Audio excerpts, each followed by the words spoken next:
Galera, vou abrir a nova série hoje. Graças a Deus, a gente vem falando muito nesses dias sobre dois ou mais, sobre multiplicação que Deus faz através da nossa vida. Inclusive o GC mudou de nome, se você está desavisado, né? Todo mundo que falar GC a partir de hoje é vinho velho. Vinho velho estraga. Então a partir de hoje fala dois ou mais, são os nossos grupos nas casas. A igreja começou nas casas. A igreja que Jesus fundou, ela começou nas casas. Jesus frequentava casas. A gente vê diversos textos no Novo Testamento que tinham pessoas reunidas, um grupo reunido em tal lugar, e ali o texto fala assim, que a igreja do Senhor congregava, que a igreja do Senhor frequentava, que a igreja do Senhor orava constantemente, que ali eles oravam pelos doentes. Então, essa essência, Jesus está gritando para a gente nesses dias, e a gente quer cavar mais sobre isso nos próximos 4 domingos, provavelmente. Falar um pouco mais sobre dois ou mais, falar um pouco mais sobre a reunião dos santos, a comunidade da igreja. Deixa eu fazer uma pergunta para você. É fácil ser igreja? Por que não? Participa comigo. Por que não é fácil ser igreja? Fala assim, porque eu estou na igreja. Fala, vai, porque eu estou na igreja. Fala para o marido e para a esposa agora, porque eu estou na igreja, é difícil ser igreja. Aí fala, a unção do Zagalo para você vai ter que me engolir. Aproveita que está em ano de Copa. Sabe por que é difícil ser igreja? Porque a igreja é feita de pessoas, e pessoas são pessoas que são imperfeitas, que são pecado. A gente tenta não pecar, mas a gente vive pecando. A gente tenta acertar, mas a gente vive errando. A gente tenta ser um bom marido, mas, perdão amor, nem sempre dá. Não dá para ser perfeito, né? Não é essa fala que você tem que usar de vez em quando. Tô brincando. Wesley acabou de rir porque é recém-casado. Né? A Lara, cadê a Lara para se defender? Ih, nem veio. Deu ruim. Entendi a risada, ela tocou ele de casa. Não, brincadeira. Então hoje eu vou falar um pouco sobre essas tretas. Amigos, igreja é plural. Primeira coisa. Igreja não é singular. Toda vez que a gente vai falar igreja, pensa num grupo. Pensa num bando. Pensa em uma galera reunida. Então tá errado eu falar em algum momento que eu sou a igreja.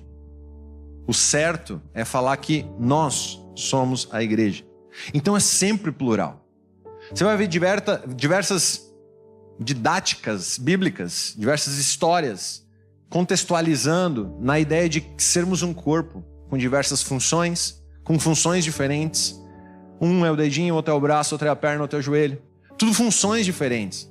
Mas todas essas funções compõem um corpo. Todos esses membros compõem um corpo. E é necessário que cada um faça o seu movimento, senão dá ruim.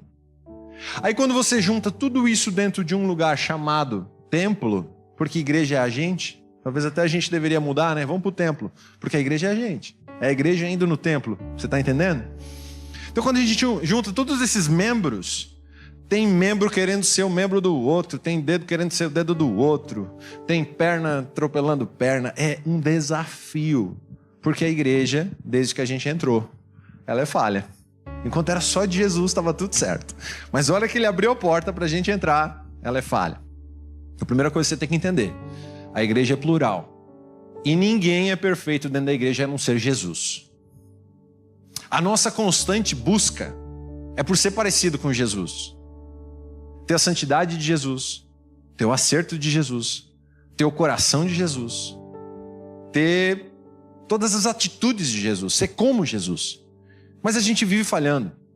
E aí a gente tem que se tolerar, se suportar, se exortar, se amar, e incentivar um ao outro a não pecar, a buscar mais, a se arrepender.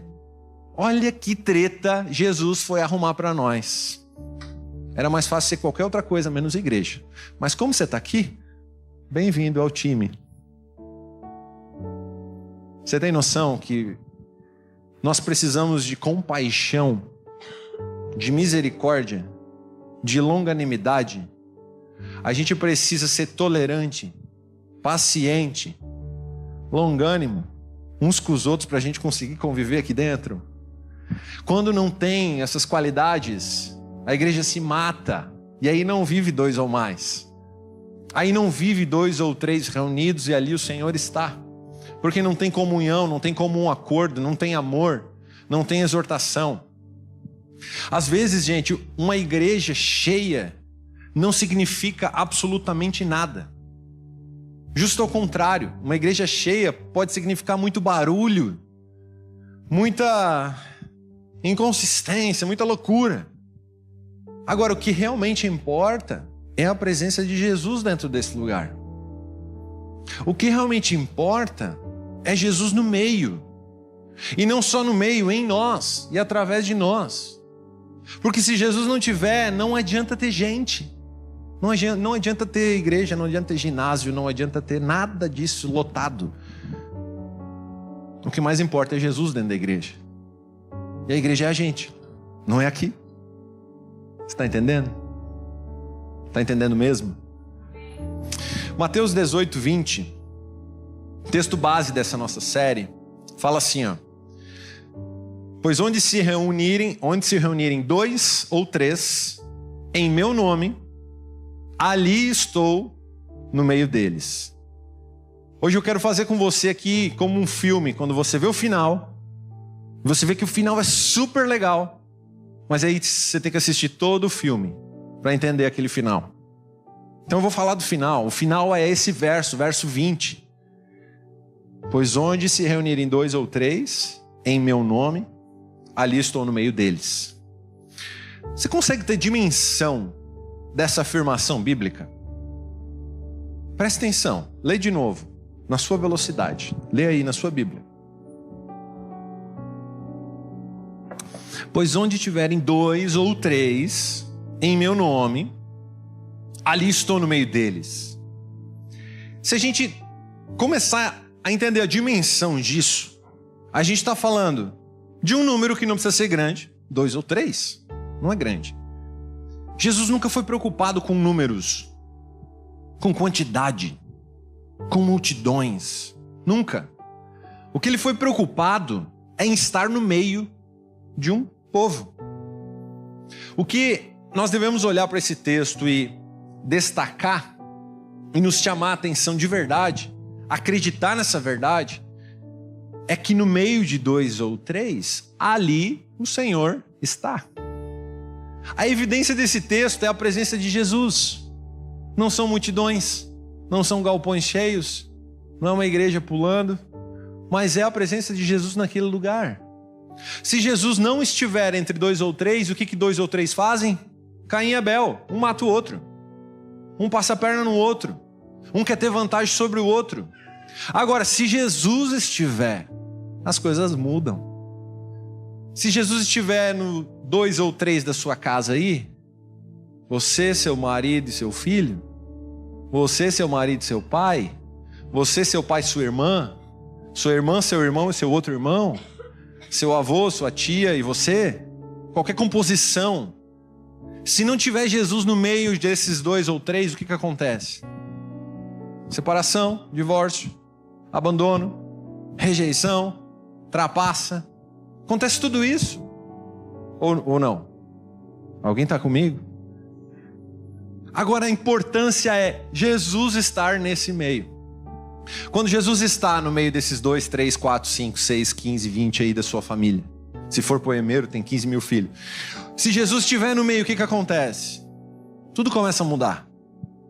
A evidência de uma igreja poderosa é a presença de Jesus, e a gente precisa aprender a desfrutar dessa presença. Se eu acredito no que está escrito na Bíblia, Jesus está falando aqui que se tiverem 2 ou 3 querendo a presença dele, ele vai estar. Não quer dizer que qualquer reunião de 2 ou 3 pessoas Jesus está. Nada a ver.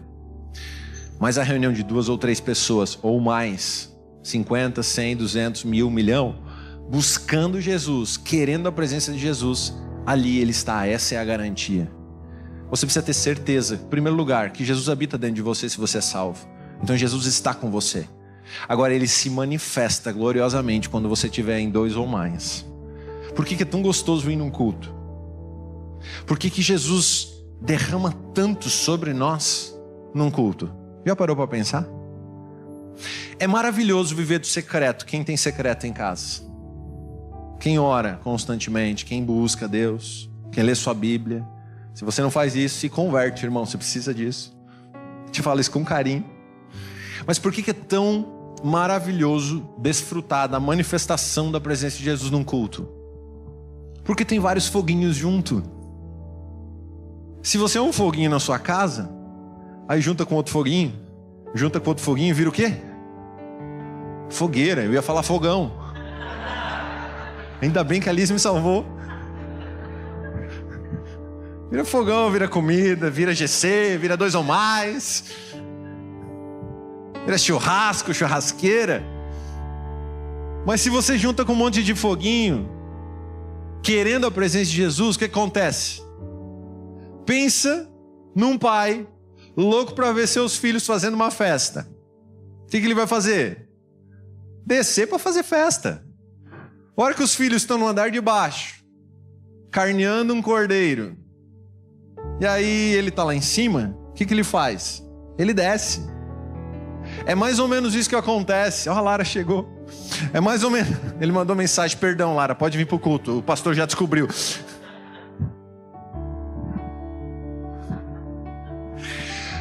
O pai está no 2º andar e quando os filhos começam a celebrar lá embaixo, o que ele faz? Ele desce. E quando ele desce, a presença dele vem. E quando ele aparece, o que os filhos fazem? Celebram a vinda do pai. Desfrutam a presença do pai. Amigos, a gente tem que aprender a fazer isso. Se nós crermos que o Senhor está entre 2 ou 3, 4, 5, 6, nós vamos desfrutar a presença dele no nosso meio. É maravilhoso desfrutar a presença de Jesus no nosso meio. Você reconhece essa presença? Por isso que às vezes Jesus vira a casa assim, é maravilhoso. Por isso que quando Jesus vem, a gente respeita a presença dele, porque ele está ali no meio. Não importa se tem muita gente, se tem pouca gente. Isso não importa. O que importa é a presença dele. Quantas igrejas, amigos, está cheio de gente, mas não tem a gente que deveria ter. Não tem a pessoa que deveria ter. Quantas igrejas estão abarrotadas, e eu espero que a gente não seja uma dessa. Estão cheias de pessoas, mas a pessoa principal, chamada Jesus, não está naquele meio. Quantas pessoas precisando de um toque de Jesus e procuram uma igreja, e elas encontram eventos, cultos, programações e mais programações. Aí elas até entram nessas programações e começam a servir junto. Só que cadê a presença de Deus que transforma, que liberta, que nos arranca de um lugar e nos coloca em outro, que restaura a família, que arranca o vício, que restaura o casamento, que faz coisas que a gente não consegue fazer? Onde é que está essa presença? Ela deveria estar ali, palpável nesse meio. Isso é uma igreja poderosa. Então às vezes a gente está indo para culto buscar a presença, mas pode ser que a presença não esteja lá. Presta atenção. Onde 2 ou 3 estiverem buscando de fato a presença vai estar. Mas os corações, eles precisam estar contritos para que isso aconteça. Eles precisam querer a presença de Deus para que isso aconteça. Amigos, qual tem sido a nossa motivação nesse meio? Para que você vem no culto? Parou para pensar? Nossa, vamos correr 6 horas. E alguns não conseguem nem chegar a 6 ainda. Mas 6 horas, rapidinho, vamos chegar na igreja. A gente tem um culto. De verdade, se a gente tivesse a dimensão, a ciência de que o culto é para Jesus, a gente iria se concentrar naquilo, iria guardar aquele dia, iria vir com uma expectativa, porque o pai vai visitar. E se o pai vai visitar, eu vou oferecer um presente para ele. E se o pai vai visitar, eu quero estar no primeiro lugar para entregar uma adoração. E se o pai vai visitar, eu vou ofertar com generosidade, porque é para o pai. E pode ser que aquele dia o pai olhe para mim e ele atenda o anseio do meu coração. Se ele me vê maduro, entregando o que eu devo entregar, ele vira assim: agora eu posso confiar em você, filho, toma, pega uns talentinhos aí para você multiplicar. Aí você olha para o talento e fala: obrigado, mas eu quero o pai. Se você tem a dimensão que o pai está no meio, o resto é todo o resto. Isso não pode estar distante da nossa realidade, amigos. Agora eu vou dar o play aqui no meu tempo, tá, Leandro? Jesus no meio, Jesus entre nós, Jesus em nós. Nós temos um Deus que é presente no meio do seu povo. Nós temos um Deus que é presente na nossa casa, no nosso casamento, na criação dos nossos filhos. Nós temos um Deus que é presente nas nossas finanças, no nosso trabalho. É um Deus que se importa. É um Deus que está. Meu Deus, você precisa entender isso. É um Deus que se preocupa. É um Deus que quer se envolver em todos os seus problemas. Às vezes a gente acha que esse Deus é tão distante, Ele está preocupado fazendo tantas coisas, e esquece que Ele está preocupado com os mínimos detalhes. Ô gente, na moral, quantas vezes eu estou rodando o lugar, vou chegar no lugar, eu faço uma oração assim, ó, retardada até. Deus, acha uma vaga de estacionamento para mim. Normalmente é na frente do lugar. Se você não ora, você perdeu a vaga. Vai estacionar no final. Você sente que você é mimado por Deus nas pequenas coisas? Mas quando eu preciso vestir uma autoridade, uma responsabilidade, eu faço a mesma oração. Deus, eu vou subir aí agora para pregar, eu não tenho nenhum esboço direito, mas eu sei que o Senhor quer falar alguma coisa com a sua igreja. Me coloco à sua disposição, assim como eu quero uma vaga de estacionamento. Assim como eu preciso dele para a gente não se matar em casa, eu e minha esposa. Assim como eu preciso dele para educar meu filho. Assim como eu preciso dele para aguentar umas ovelhas tipo o Leandro quando chegou. Isso não acontece mais hoje em dia. Agora eles estão restaurados. Tem outras ovelhas que agora Deus se cobra, viu? Agora as ovelhas estão para eles, as difíceis. Eu só dou risada. Essa parte é brincadeira, tá? Agora fui eu que falei. Qualquer reunião de gente vira igreja? Não. Mas quando essas pessoas querem ver o Senhor, querem amar o Senhor, Ele se manifesta. Então fala assim: eu sozinho não sou igreja. Fala, eu dependo de você. De verdade, fala, eu dependo de você.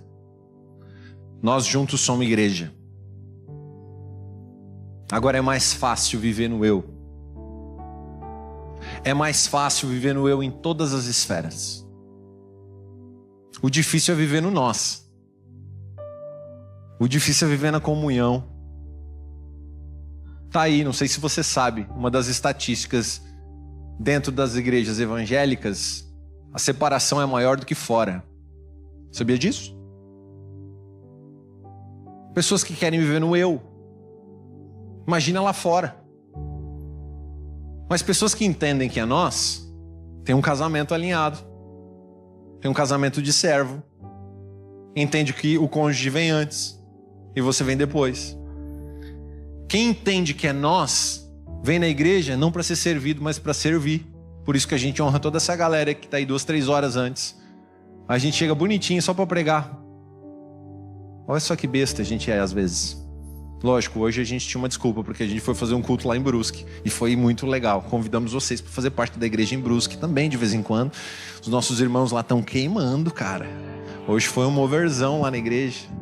No hotel, muito bom. Então, cara, quando a gente está preocupado com nós, todas as coisas começam a mudar. Então começa a olhar ao seu redor, amigos. Começa a ver que o seu dinheiro é nós. Parou para pensar nisso? O que Jesus quer fazer com o nosso dinheiro? Esse era o coração da igreja de Atos. que Jesus quer fazer com o nosso tempo? O que Jesus quer fazer com a nossa dedicação? Você está dando a sua vida só para você? Está vivendo no eu? Ou você está entregando a sua vida para viver no nós? No plural. Porque igreja é plural. Se você está vivendo como uma ilha, você está vivendo no eu. Jesus não tem isso para você. É maravilhoso poder desfrutar da comunhão onde o Senhor está.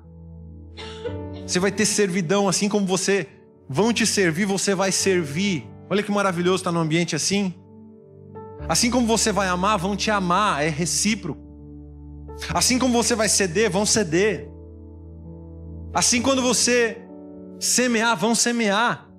Olha que ambiente maravilhoso. É lindo, eu estou contando o final do filme, eu te falei. Mas é esse lugar que a gente almeja viver. Você topa ir para esse lugar? Curiosidade. Sabia que o nosso Deus não é único?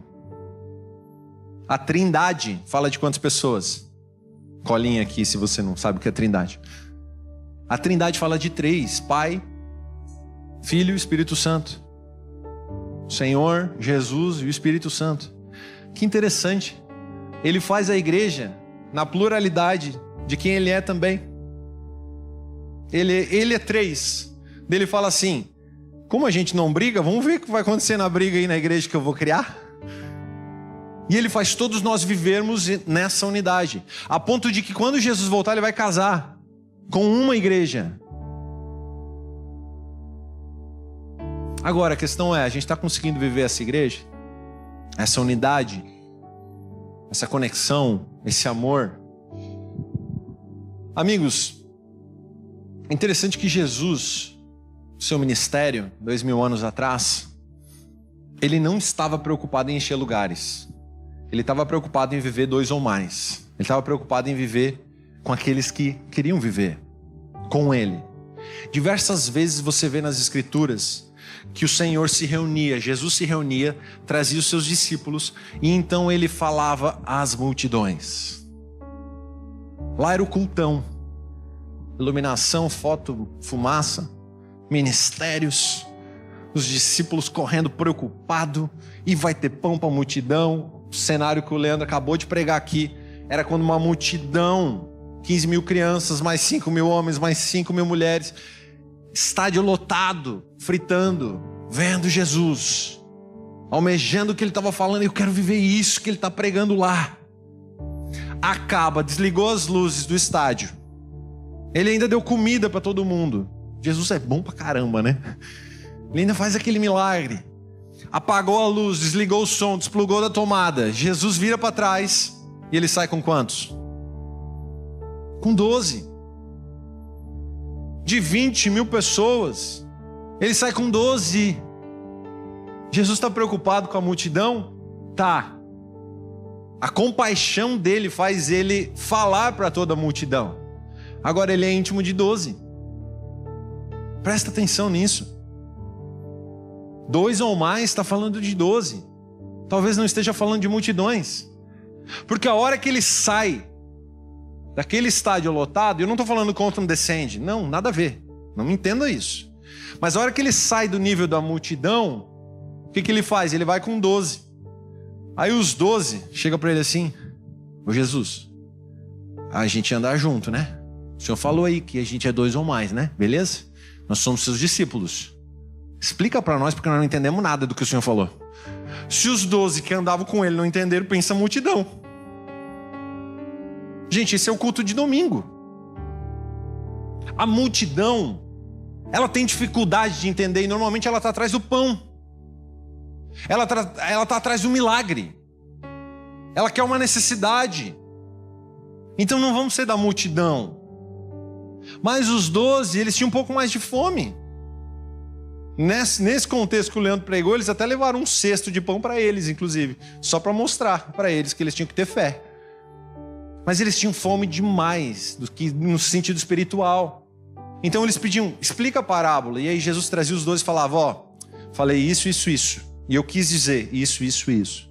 Minha revelação da palavra. Minha intimidade. É tipo assim, o nível de multidão é hoje aqui, a gente está escutando uma mensagem. Aí os discípulos mesmos Durante a semana vão ligar para os líderes de 2 ou mais e falar: eu não entendi nada da pregação. Quando é que é o 2 ou mais essa semana? É quarta-feira. Então tá bom, eu vou lá fazer umas perguntas e falar da minha vida, beleza? Beleza. O GC de Jesus, o 2 ou mais de Jesus, acontecia depois da pregação. E aí ele ia viver a igreja. E aí onde ele passava, o demônio se expulsava, e tinha milagre, tinha maravilha, até a próxima ministração a nível multidão. Acabava a ministração, desligava da tomada, toda a iluminação e som, os discípulos vinham de novo. Não entendi nada, Jesus, explica para nós de novo. Meu Deus do céu. É o que acontece hoje. Você está feliz ainda? Você é da multidão ou você é dos 12? Ô gente, vamos lá. 2 pessoas são do 12. 12 discípulos. Mas dentro dos 12 ainda tinham 3. Pedro, Tiago e João. Você vê eles muito mais perto de Jesus e mais próximo. Eram os fominhas dos fominhas. Beleza, Jesus, eu sei que você explicou um pouco mais, mas eu quero provar e ver isso aí. Eu até entendi, eu até criei, mas eu quero estar junto. Conta comigo. Vou vestir a camisa. Botar a camisa do voluntário. Dá uma pra mim. Vou virar medianita. Vou fazer parte do louvor. Menos o Rogério, ele não pode. Foi expulso já. Aí ele virou pregador. Cara, os 3 já é um nível maior de fome. Mas quer viver 2 ou mais com Jesus. Quer se relacionar, quer ter experiência. Mas certa vez, estavam tudo na ceia. Na famosa ceia. Um dia antes de Jesus ser crucificado. Aí tinha um burburinho na sala. E daqui a pouco tinha um cara, João, deitado no peito de Jesus. E aí Pedrão, líderzão da galera: João! João estava lá, perto de Jesus, reclinado ao peito de Jesus, a Bíblia fala. João! O que Jesus está falando? Tinha um que era um pouco mais íntimo ainda. E começou a entender ainda mais o que Jesus estava falando. E pensando: 2 ou mais. Qual nível você está? Se você está frequentando o culto e não está frequentando 2 ou mais, nossos GCs, eu vou falar GC porque 2 ou mais agora ficou tudo confuso, né? Você está me entendendo, né? Se você está no nível de multidão, você tem um acesso. Se você está no nível dos 12, você tem outro acesso em Jesus. Se você está no nível dos 3, você tem outro acesso. Mas se você está no nível do 1, você está íntimo. Aí você começa a alinhar o seu coração com o coração de Jesus. Você começa a pensar como Jesus. A ponto de que quando você vai ler o Evangelho segundo João, cara, ele era beta mesmo, não era? É beta que fala, né? Não? Sei lá, ele era zica. Da minha geração fala zica. Zica bom, porque tem o zica ruim, né? Que zica. Que zica. Quando ele vai escrever o Evangelho segundo João, ele fala assim: o discípulo a quem Jesus amava. Ele estava falando dele, irmãos. Mala. Mas ele tinha tanta certeza da intimidade que Jesus o amava. Você tem coragem de meter uma oração? Eu, servo de Deus, filho que você tanto ama, Deus. Tem coragem? Olha a convicção. Agora, essa convicção te dá acesso, porque o acesso está liberado. Se você tem essa certeza de que Jesus quer estar e está próximo de você, se coloque nesse lugar, o discípulo que Jesus ama. Desfrute da presença de Jesus nesse lugar. Fala assim, fala seu nome. O discípulo que Jesus ama. Fala de novo. Seu nome, discípulo que Jesus ama. Agora acredite nisso, aleluia. Metade dos teus problemas acabaram essa noite por causa disso. Você tem um pai que te ama. Em nome de Jesus, cara. Rejeição vai embora, abandono vai embora. Vamos lá, alguém. Aleluia, Jesus. Então não espere o próximo culto. Vá para os 2 ou mais essa semana. Vá para o peito de Jesus essa semana. e começa a entender o que Ele quer. Aí a gente começa a entender a autoridade no nome de Jesus. Sabe aquela oração que você faz? Em nome de Jesus? Isso não é assim, uma coisa que você faz qualquer. O em nome de Jesus é na autoridade do nome de Jesus. Porque você sabe que Jesus está com você. Então eu porto uma autoridade que não é minha. Então, em nome de Jesus, eu invoco uma autoridade do Filho que habita em mim. É no nome dele. O nome de Jesus significa pela posição, pela autoridade, pelo interesse, pela satisfação, pelo comando, pela excelência. Então, o nome de Jesus é encontrar esse lugar, é viver nesse lugar de autoridade nele. Está comigo? Jesus está com você? Eu te contei o final da história, agora eu vou começar no começo. Comecei meu cronômetro agora, beleza? Mateus capítulo 18. É o mesmo texto que você está lendo do verso 20, mas agora a gente vai ler o verso 15. Fala assim, agora vai ficar difícil. Estava tão legal até agora. Maravilhoso falar de 2 ou mais. Farma aura mais ego. É isso? Agora eu falei certo. Mateus capítulo 18, verso 15. Vamos lá. Se o seu irmão pecar contra você, vá e a sós com ele, mostre-lhe o erro. Se ele o ouvir, você ganhou o seu irmão. Mas se ele não ouvir, leve com você mais 1 ou 2 outros, porque qualquer acusação precisa ser confirmada pelo depoimento de 2 ou 3 testemunhas. Se ele se recusar a ouvi-los, conte à igreja.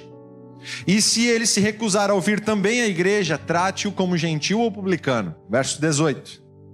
Em verdade lhes digo, que tudo o que vocês ligarem na terra, terá sido ligado no céu. E tudo o que vocês desligarem na terra, terá sido desligado no céu. Em verdade também lhes digo que, se 2 de vocês concordarem na terra em qualquer assunto sobre o qual pedirem, isso será feito a vocês por meu Pai que está nos céus. Pois, onde se reunirem 2 ou 3 em meu nome, ali estou no meio deles. Que legal esse contexto. Maravilhoso, final do filme. Só que o começo. Pergunta, como eu chego lá? O contexto do verso 20 é perdão. Aí alguns já torcem o nariz. É reconciliação. É exortação. É identificar o erro do irmão e repreendê-lo. E ser repreendido. E nessa repreensão ganhar o irmão. É unidade. É uma só voz. É uma comunhão. Um só coração, uma só mente. Que difícil. Tava tão bom até agora. E eu vim estragar tudo agora. Atos capítulo 4, 32 fala assim, da multidão dos que creram, eram uma mente e um coração. Olha como é que era a igreja de Atos. A unidade, a conexão, o propósito. Agora, para viver isso, tem que ter perdão, reconciliação. Tem que correr atrás para não dividir, para não rachar. Você não pode ser mimimi, você não pode pegar mal, você não pode ficar emburrado, você não pode sair dessa porta mal com alguém. Você não pode mesmo. Alguns lugares pode, mas aqui não pode. Na igreja de Jesus não pode. Então Jesus está dizendo em outras palavras, quando vocês, igreja, estão juntos para restaurar o perdido, repreender aqueles que estão no erro, quando vocês juntos ganham um irmão, quando vocês alinham o coração ao reino de Deus, então eu estou no meio de vocês. Começou a mudar. Não começou? Ele está falando assim, quando vocês se exortarem, quando vocês cuidarem uns dos outros, quando vocês reconciliarem, quando você chegar no seu irmão, exortar, porque exortar significa equipar o seu irmão, e você ganhar ele nessa exortação, então ele vai se arrepender do pecado e vai conviver com você novamente. Então vocês vão ter autoridade. Então vocês juntos em unidade vão decretar, vão ligar coisas aqui e serão ligadas no céu, vocês vão andar em comunhão. E aí então eu estarei no meio de vocês. Começou a mudar. Agora, se não tiver todo esse panorama antes, Jesus está ou não está? Presta atenção. A presença de Jesus, gente, muda todo o ambiente. Quando Ele está, precisa ter reconciliação. Quando Ele está, precisa ter perdão. Quando Ele está, precisa ter unidade. Se não tiver isso, Jesus não está. Ficou difícil agora. Porque conseguir viver em união é um fruto do relacionamento que a gente tem com Deus. A gente só consegue reproduzir no horizontal o que a gente já vive no vertical. No vertical eu tenho comunhão com Deus, então eu tenho comunhão com os meus irmãos. Eu não tenho comunhão com os meus irmãos, eu não tenho relacionamento sério com Deus. É impossível. Agora, se eu tenho um relacionamento sério com Deus, eu tenho comunhão com os meus irmãos. E para ter comunhão a gente tem que perdoar um caminhão de vezes. Cara, é muito engraçado esse texto. Olha só. Deixa eu achar aqui.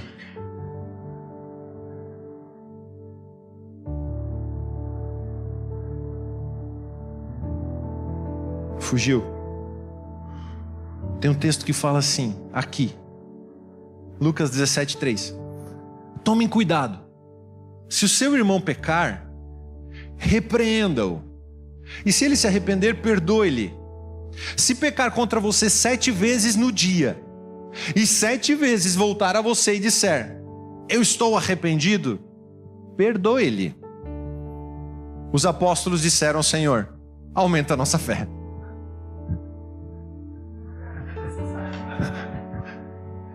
Jesus falou, cara, vão pecar contra você, vão zoar você, vão fazer isso 7 vezes no dia.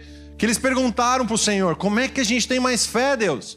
Como é que a gente vai viver isso tudo? Daí ele explicou. No final ele fala, aumenta a nossa fé, nós não conseguimos fazer isso. É irônico, mas é real. Como é que a gente vai viver esse nível de unidade? O nível de unidade de que a gente conecta aqui na terra e vai ser conectado no céu? De que a gente junto vai entrar em uma unidade, vai decretar algo e vai conectar essa realidade lá. Gente, precisa ser um nível muito grande de unidade e de união entre nós, que só o Espírito de Deus pode fazer. Na carne a gente não vai conseguir fazer. Mas a presença de Jesus, amigos, muda tudo. A maior riqueza que a igreja tem é Jesus no meio dela, porque senão ela não subsiste, ela se mata. E quando tem muita rixa, muita briga, quando as pessoas não conseguem viver 2 ou mais, quando elas não se suportam, Jesus não está lá. Começa a pensar nos seus relacionamentos. Para onde Jesus tem que ir? Começa a pensar nas amizades, na família, onde Jesus precisa estar. O que ele tem que reconectar aí? Dá espaço. Ele quer reconciliar.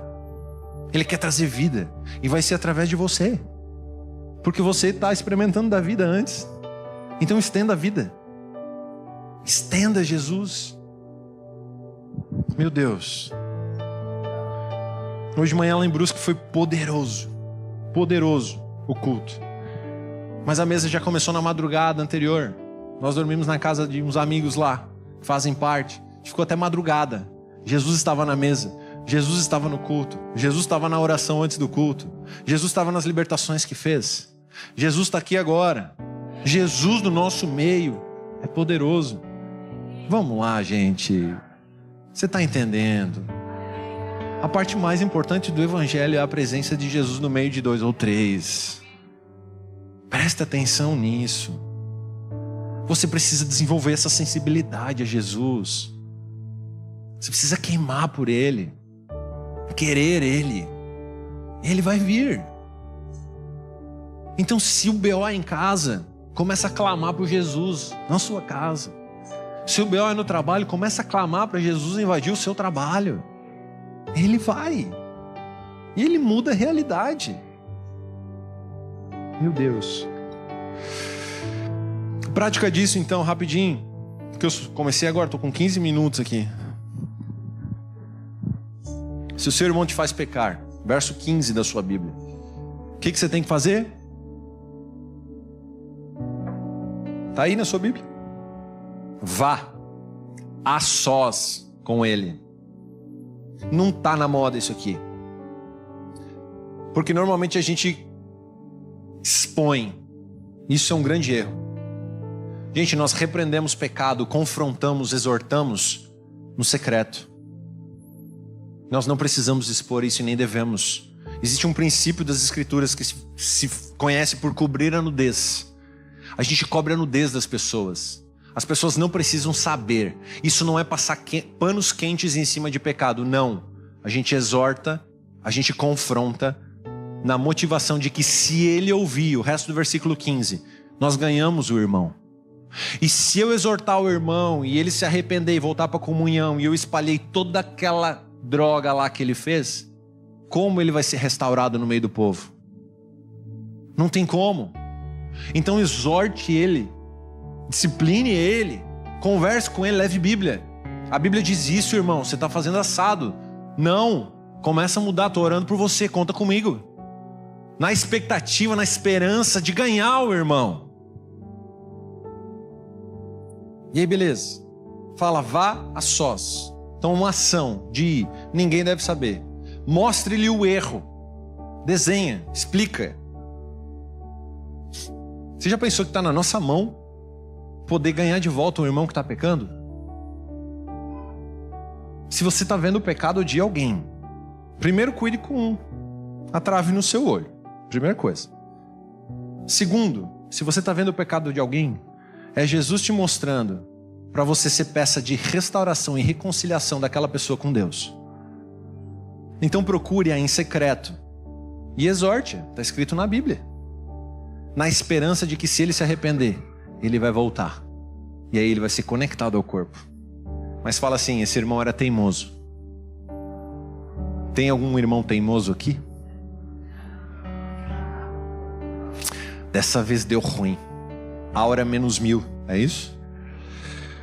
Verso 16.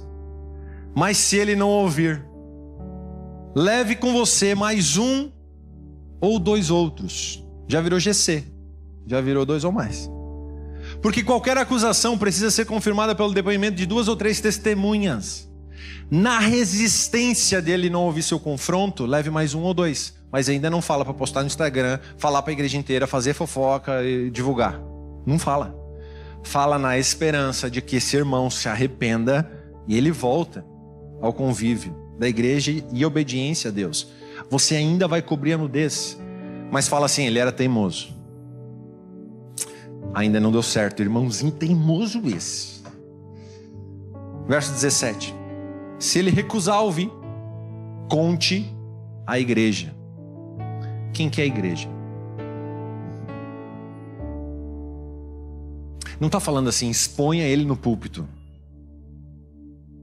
Está falando para chamar quem é a igreja. Porque quem é a igreja entende de reconciliação. Então agora não são só mais 2 ou 3 que vão atrás desse irmão. Vai uns 10, os mais fortes. Vai armado já, né, Samuca? Já dá para dar uma enquadrada. Depende do tipo de pecado, a gente já vai com violência. Jesus fazia isso. Então não peque para não experimentar a ira da igreja. Tô brincando, a gente não faz essas coisas.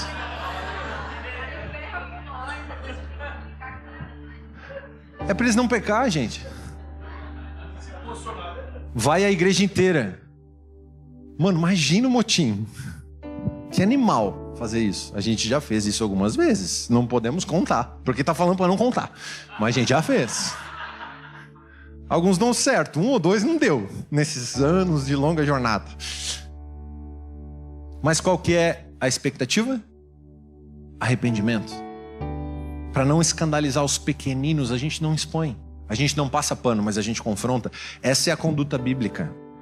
Mas fala assim, irmão teimoso. Nem com os 10, maior da igreja, ele se arrependeu. Safado. E se ele se recusar a ouvir também a igreja, trate-o como gentil ou publicano. Sabe o que quer dizer isso?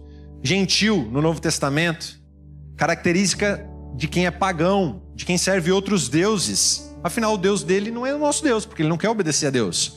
O que é estranho à adoração ao Deus verdadeiro. Publicano é cobrador de imposto.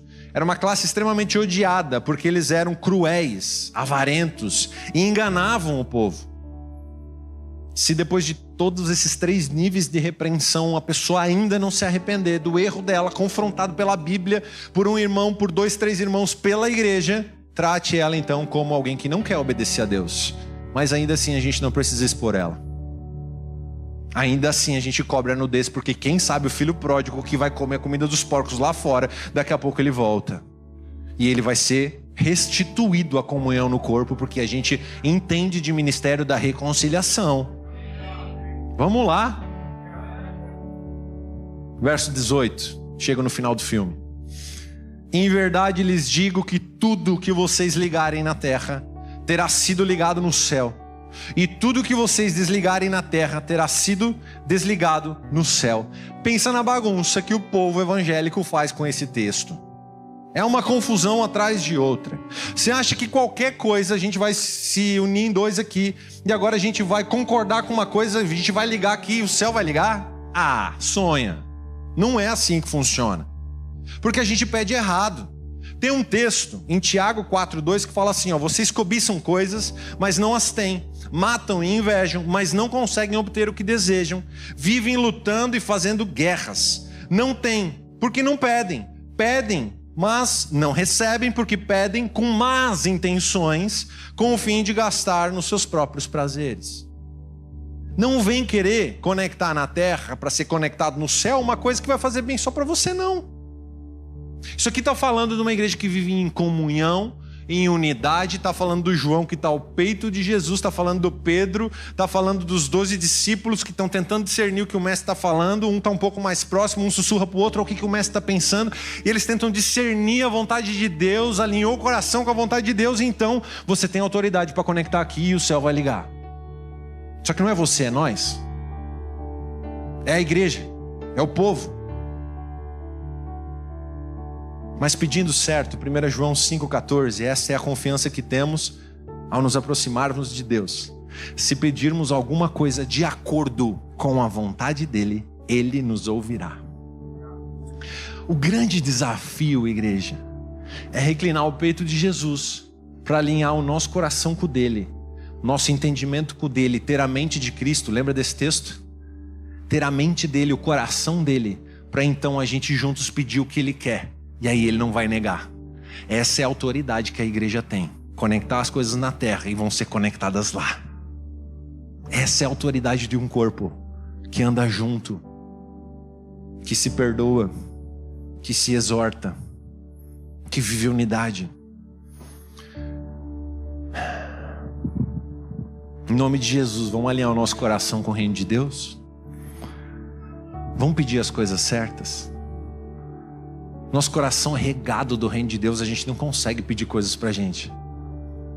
Não dá. Eu sei que de vez em quando eu peço a vaga de estacionamento. Tá tudo bem. Mas eu peço pros irmãos que vêm atrás de mim também. Chega uma hora, cara, que o nosso coração começa a ficar alinhado com Jesus. Que o seu clamor começa a ser assim: Deus, salva. Deus, restaura o fulano da igreja. Ah, pai, eles estão com a conta atrasada. Abre uma provisão. Ah, Jesus, o filho de fulano não está bem. Você começa a se preocupar com as causas que não são suas, porque o coração da igreja é o seu coração é da igreja, você é um. E daqui a pouco você vê as suas finanças e, cara, tá sobrando um pouco, então eu vou abençoar aquela conta que está atrasada e eu vou ser canal. E daqui a pouco você consegue um tempo e você vai cuidar do filho do fulano que está desviado, porque a sua compaixão é a compaixão de Jesus pelos perdidos. A sua oração começa a ser a oração do Pai, e aí você começa a conectar aqui o que está sendo conectado lá. E aí a autoridade está em você para designar coisas aqui na terra. Está falando de um povo que está alinhado com o coração de Deus. Como é que está seu coração? Como é que está o nosso coração? Falar de 2 ou mais, falar dessa igreja, está falando desse lugar. Você consegue entender o poder da autoridade em Jesus que nós temos na nossa unidade? Você consegue entender que a gente tem poder para desligar e ligar coisas juntos aqui, discernindo que Deus quer fazer isso? Caraca, velho, você tem que entender isso. Verso 19 eu termino. Em verdade também lhes digo que se 2 de vocês concordarem na terra, presta atenção, já é para falar em língua.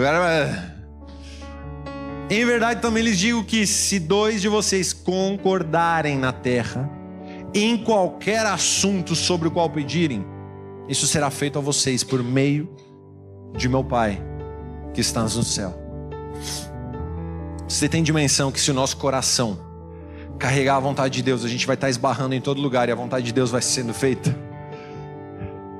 Você tem noção que a gente regado desse lugar, cara, a gente começa a concordar na terra como igreja e cara, Deus desce na sua igreja e começa a fazer?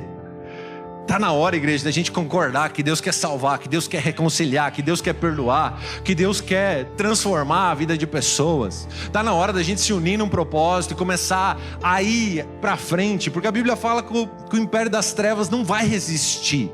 As portas do inferno não prevalecerão contra a igreja. Isso fala da igreja indo para frente, unida num só propósito, avançando. Está na hora da gente começar a concordar. Amigos, vamos falar a mesma língua. Vamos falar que Deus quer salvar. Vamos falar que Deus quer mudar essa cidade. Está na hora da gente concordar e começar a andar por esse lugar. Agora, no meio desse caminho, se alguém precisa ser confrontado, a gente confronta, na esperança de que volta para esse comboio aqui, que a gente vai junto continuar fazendo isso.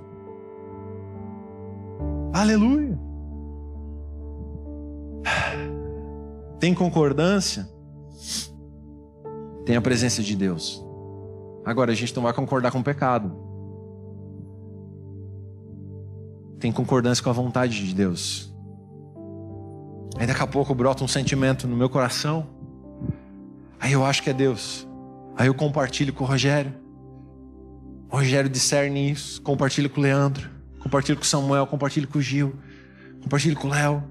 Daqui a pouco a gente está juntos orando por um propósito e entendemos que é o Espírito de Deus querendo fazer aquilo. Então a gente tem uma concordância. Então a gente começa a orar. Seja feito aqui como já é no céu. Então na verdade a gente só viu um deslumbre do que Jesus quer fazer na nossa intimidade com Ele. E a gente começa a executar as obras que Ele já tem preparado para a gente. É sobre esse nível de unidade que Jesus está chamando a gente para viver. Verso 20, termina o filme. Pois onde se reunirem 2 ou 3 em meu nome, ali estou no meio deles. Sabe onde isso acontece? No culto, nas casas, nas mesas, no trabalho e em todo lugar. A hora que 2 ou 3 se reunir, tenha certeza que Jesus está ali, com esse coração que a gente está falando aqui agora. E tudo isso vai acontecer não só num culto com o Cris pregando, com o Lê pregando, com o Rogério pregando, qualquer pessoa pregando. Não.